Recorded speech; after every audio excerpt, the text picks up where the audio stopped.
Hey, what's going on, Fantasy Flavor podcast listeners and YouTube viewers? Welcome back here to the Fantasy Flavor channel. Super excited to be joining you here with Sanat and Saraf and Trenton Roberts. Today we're going through our wide receiver rankings rookies here as of April 26, 2020. We're doing part 2 here, 7 through 12. We're going to be talking about Michael Pittman, T. Higgins, Brandon Ayuk, Brian Edwards, Chase Claypool, and we'll be wrapping it up here with Laviska Shenault Jr. So if you're listening on podcast platforms, check the link at the top of the description for our rankings, and if you're on YouTube, they should be right in front of your eyes. So let's start it off here. Mouthful there at the beginning. And Michael Pittman. I feel like there's no better place to start off with the Michael Pittman truther Yeah, and yeah. the Colts fan. Yeah. Well, Michael Pittman, he was going to the draft. He was toss up for my wide receiver 4 in the class. His wide receiver 4, wide receiver 5. He was right in there, him and Jalen Rager. And they were just jumping back and forth in my rankings. I love Pittman. He's a really deceptive route runner for his size. He's got great hands. I believe he only had 2 drops in his entire career. So he's got amazing hands and a really underrated route runner, great red zone threat, and he's exactly what Philip Rivers wants. So he has that immediate value as well. Philip Rivers loves his tall targets. Loves those tall guys. He loves to target them. So Michael Pittman has a clear path to the wide receiver 2 role right away, and potential to go to the wide receiver 1 here in a year or so once T.Y. Hilton is out. But he's just got a lot of talent, and I just really love his potential. I totally agree, and it's only because that I had Pittman, higher before the draft. That's why I have him higher in the rankings. Otherwise, based on landing spot, I could easily go Ayuk or Ruggs or even Chenault over him. Like those wide receivers are very close for me. But because I liked Pittman more before the draft, that's why I have him here. And whatever Trenton said, I totally agree. Yeah, I guess I'm the lowest on Pittman. And honestly, him and Chenault were really close. I'll get into why I like Chenault a little bit more, but honestly, really good reasoning there. I think I could honestly move Pittman up. That could be one of the guys I might change throughout this offseason process. My only problem with Pittman was he was kind of like a 1 year wonder. And, I think it's okay to be a 1 year wonder, especially if you're at a bigger school like Alabama or like Ohio State or Oklahoma, where they're drafting all these like great 5-star, 4-star recruits. It's going to take your time to build up there. But he's playing at freaking USC. USC can't recruit nobody. So why did it take him till his senior year to like finally like break out and like start producing? And when he did, I have to give him credit. When he did produce, he dominated here. But could he be the next? Like kind of like we were talking about it before the show. Like Hakeem Butler, obviously is better draft capital, which is good for him, right? And that's why I have him, in my top 10. So it'll be interesting to see. That's kind of my concern. It's a 1 year wonder thing. I like people who produce over, a certain amount of years. Yeah, but his talent, route running, and those, and he also comes from a NFL family, so those things help a player. Yeah, it'll be really cool to see. Obviously, I guess I'm a little lower. The draft capital was really nice too. Yeah. Yep, Top of the second I round. do think there's some and competition. the opportunity there, like T.Y. Hilton is very old. Yeah, I don't think Hilton's bad. I could see Hilton quietly putting up like 900, 1,000 yards again, though. Philip Rivers. Oh, yes, but do you think? I sure. don't think he is there next year. I don't I know the don't think contract Hilton will be situation. there. I think he should be, but he's only going to be in the league. He's not going to be in the league too much longer because he is that speed guy, and with age there comes less speed. He's a good route runner though, so it'll be. Who knows? He's a great route runner. I love T.Y. Yeah, you love Jonathan Taylor up higher than this guy. you love Naeem Hines too, so who cares? Yeah. All right, moving on here. I believe we have at number 8 T. Higgins. I'm the highest, so I feel like I should start off here. He's kind of my wide receiver 5. Honestly, there's no correlation from like kind of this to like NFL success, but like he's been dominant everywhere he goes. Highly touted high school recruit, highly touted college recruit, both dominated high school and college, and then he kind of comes into the NFL here. 33rd overall pick to the Bengals, and I actually think the Bengals are a really interesting landing spot. the year one production, it might be a little hard to come there with AJ Green and Tyler Boyd. He probably has that number 3 job, I'd assume, though, unless they want to use John Ross. But I like Higgins a lot. He broke out pretty early. He produced well at college, especially came on strong there his senior year, or sorry, his junior year, excuse me, his third year there, junior year there.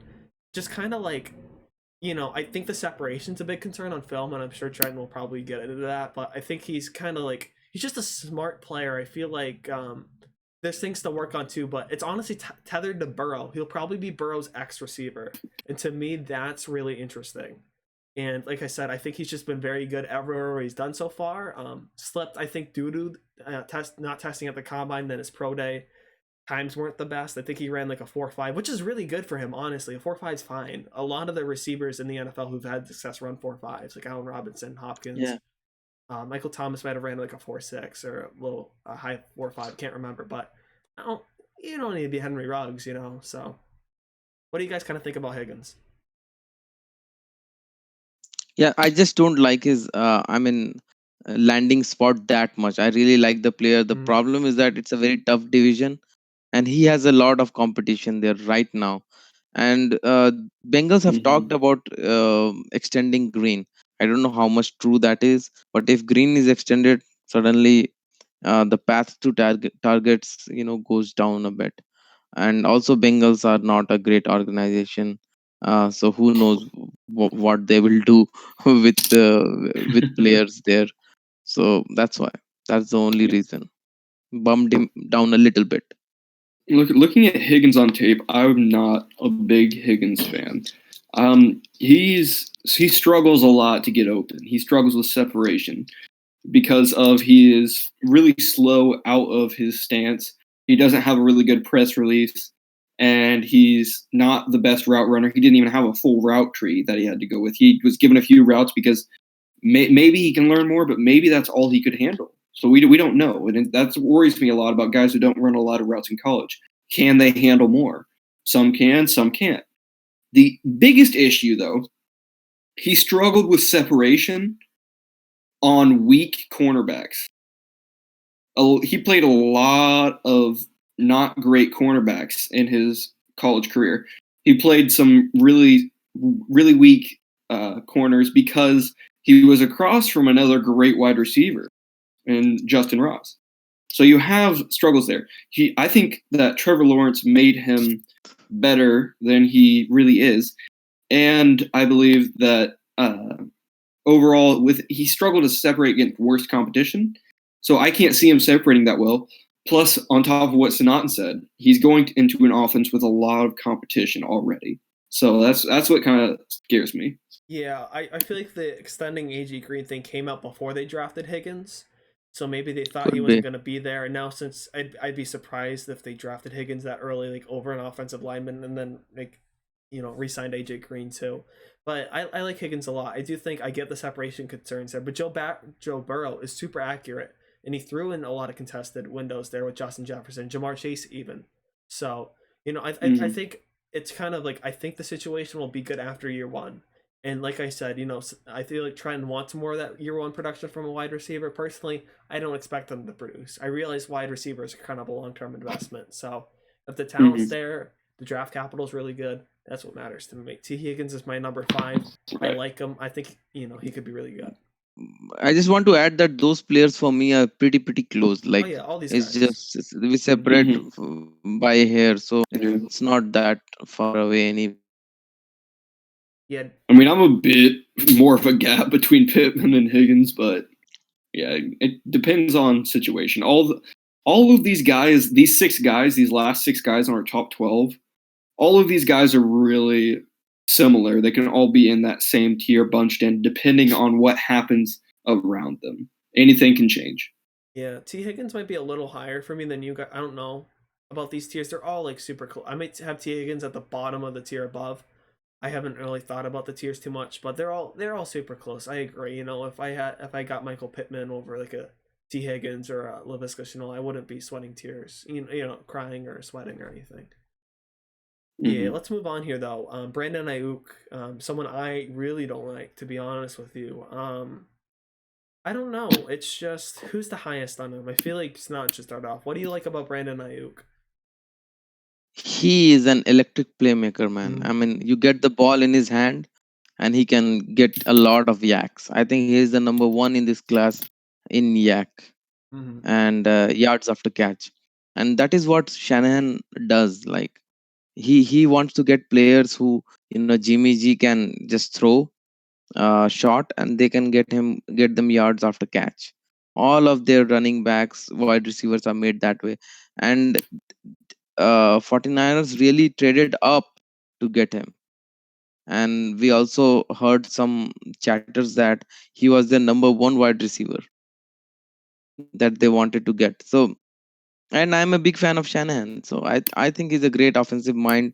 And if he likes someone and traded up to get him, and the tape shows that Ayuk can score from anywhere.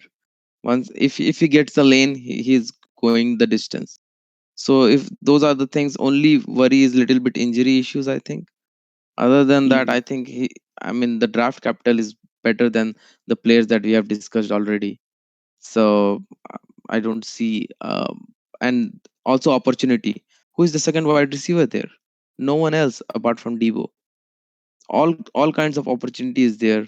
Great offense, great offensive mind. So you know, I'm just surprised he's not higher in my rankings than where I have put him. Mm-hmm. Yeah. Yeah. What's up? It's a love-hate relationship with me for Ayuk.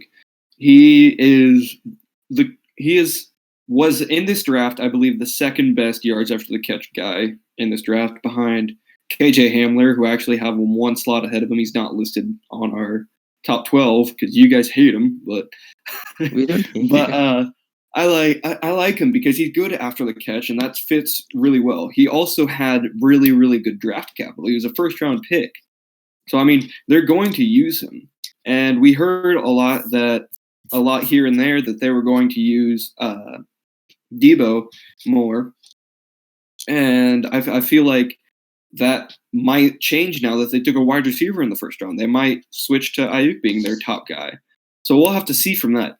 However, he is a smaller guy in a run-happy offense.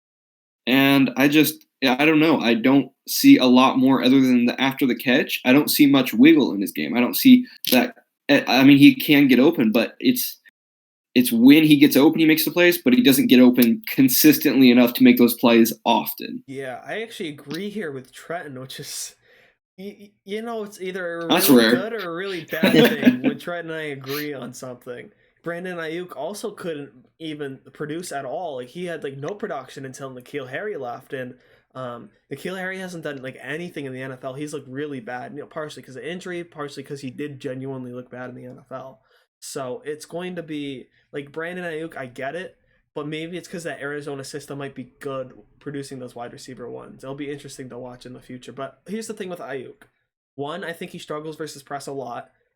Kind of goes the Trent's point of creating on his own. So if they play him kind of as the number one there, he might get pressed a lot. Two, he's super similar to Debo, I think, honestly, with kind of how they kind of need to be schemed open. I think Debo's a little bit better for me. I think he meets some of the more metrics.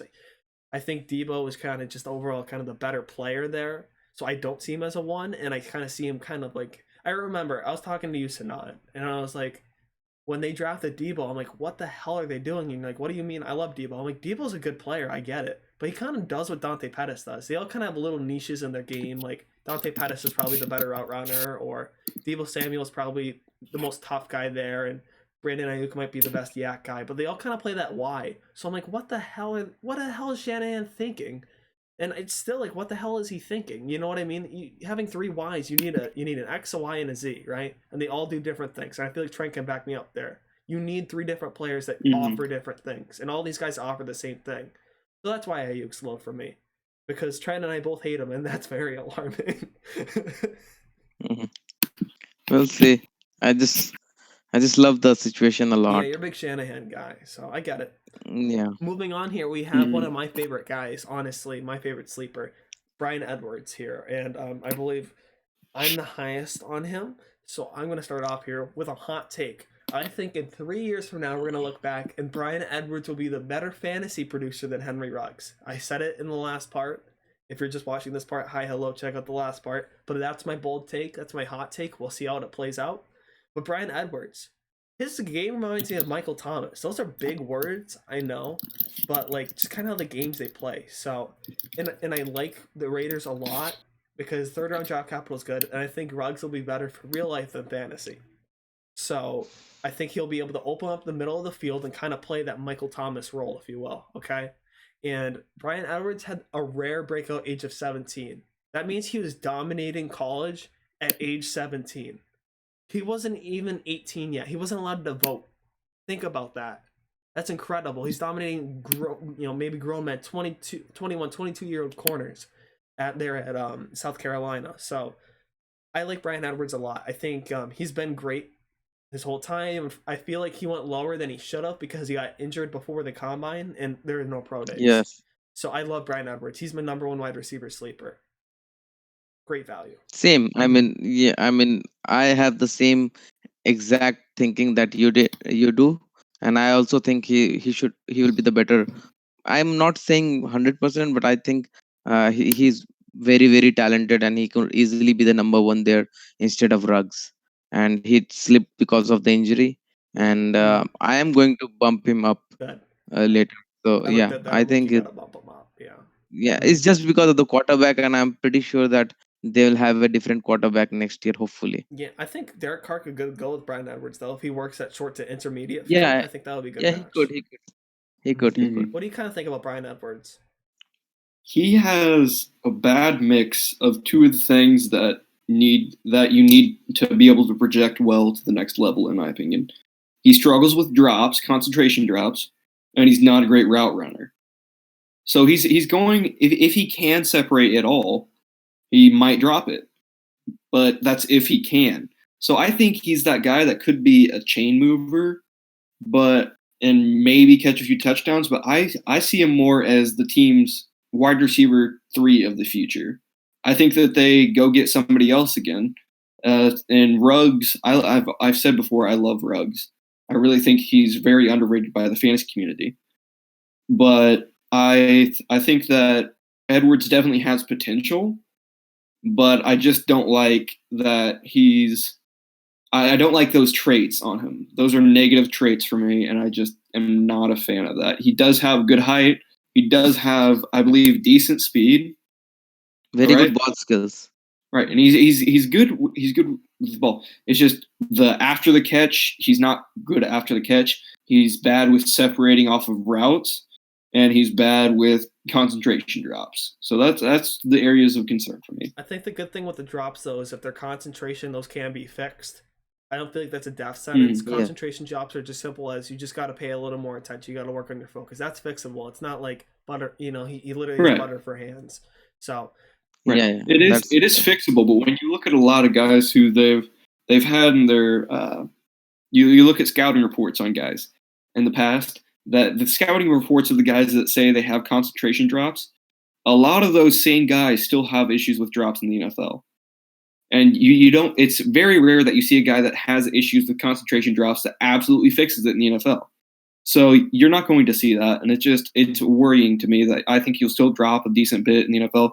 And knowing Gruden, if he drops 2 passes in a game, he could be benched the next game for like the next couple games. So it's scary. Yeah, that is correct. That point is kind of shocking why you're so high on Jeudy then, considering he has the exact same problem, if not worse, in my opinion. But I don't want to get back to Jeudy here. I just want to move on here to our number 11 here, wide receiver Chase Claypool. He was announced as a wide receiver. I still think he's going to be better as a tight end. I'm going to stick with my guns. Steelers could need a tight end. Maybe he'll transition in a few years. We'll see. But Chase Claypool, I mean, surprisingly, you're not the highest on him, Trent. I don't know why we're tied to him. But yeah, he will be 12 for me too. Okay. I mean, I'm bumping it down. So if he's our consensus 12, that may mean Shenault could move up there. But we'll just talk about Claypool first, sure. Claypool, how about you start it off, Trent? And I feel like the Notre Dame guy here. Actually, got Notre Dame football. I'll pull it out here while we talk about good old Chase Claypool. So Claypool has fun tape. He has really fun tape. He's that guy. He blew up the combine. We all knew he blew up the combine. Issue is that speed doesn't show up as often on tape. He's dominant at the catch point, but he doesn't separate as much as you would think with a guy that ran a 4.43, something like that. And but he's good at the catch point, and he's a tall receiver that you can use in the red zone. He's got great vertical, great hands. So he's definitely got potential to break out in the touchdown department. So he's got a lot in that regard. He's got a lot of potential.